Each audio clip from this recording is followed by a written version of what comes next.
جو ہے وہ عورت مطلب کوئی کام نہیں کر سکتی، اس کو ایک ایسا ٹائپ کا ایک اچھوت بنا دیا گیا ہے کہ اس کو جو ہے وہ گھر میں رکھا جائے، جبکہ ایسا نہیں ہے۔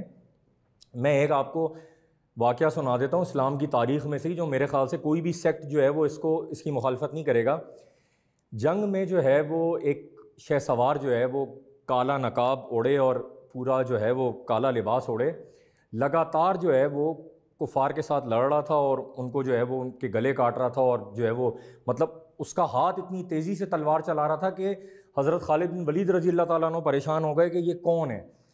تو حضرت خالد بن ولید رضی اللہ تعالیٰ عنہ نے جا کے اس کی گھوڑے کی رکاب روکی اور اس کو بولا، اے نوجوان تم کون ہو جو اتنی تیزی سے کفار کے سر قلم کر رہے ہو؟ تو انہوں نے بولا، میں نوجوان نہیں ہوں، میں خولہ ہوں، زرات بنت اسفر کی بہن۔ یہ واقعہ میرے خیال سے تمام خواتین کے لیے کافی ہونا چاہیے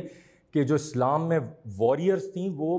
مطلب انہوں نے جنگیں لڑی ہیں جا کے۔ خولہ بنت اسفر کا نام ہمارے اس پہ جنگجو خاتون کے طور پر جو ہے وہ آتا ہے سامنے، کہ جب خالد بن ولید رضی اللہ تعالیٰ جیسی شخصیت جو اللہ کی تلوار ہیں وہ پریشان ہو گئے ان کا لڑتے ہوئے دیکھنا کہ وہ کس طرح سے لڑی ہیں، تو یہ ساری باتیں بیکار ہیں۔ اس کے بعد بی بی زینب ہمارے سامنے بہت بڑی جو ہے وہ ہستی ہیں جنہوں نے امام حسین کی شہادت کے بعد ایک بہت بڑی جنگ لڑی قلم سے اور اپنے جو ہے وہ زبان سے اور اپنی تقاریر سے،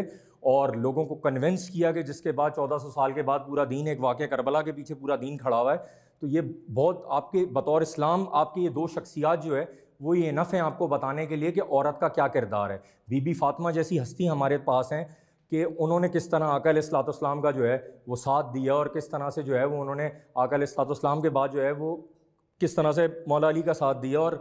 ان کے بچوں کو نے کس طرح سے جو ہے وہ ان کے اپنے بچوں کی ان کی پرورش ایسی ہے کہ آج پورا جو ہے وہ زمانہ بولتا ہے ان کے بچوں کا کردار کا جو ہے وہ معترف ہے۔ تو عورت کا جو ہے وہ بیسکلی کردار ہی یہی ہے، پہلی درسگاہ ہی عورت ہے بچے کی۔ یہ جو ہم کہتے ہیں کہ بیسک فاؤنڈیشن کے لیے بچے کو ڈال دو کسی انگلش میڈیم اسکول میں، یا جو ہے وہ اس کی مونٹیسری ٹیچنگ اچھی ہونی چاہیے، ایسا کچھ بھی نہیں ہے۔ جو بچے کی پہلی درسگاہ ہوتی ہے وہ اس کی ماں کی گود ہوتی ہے۔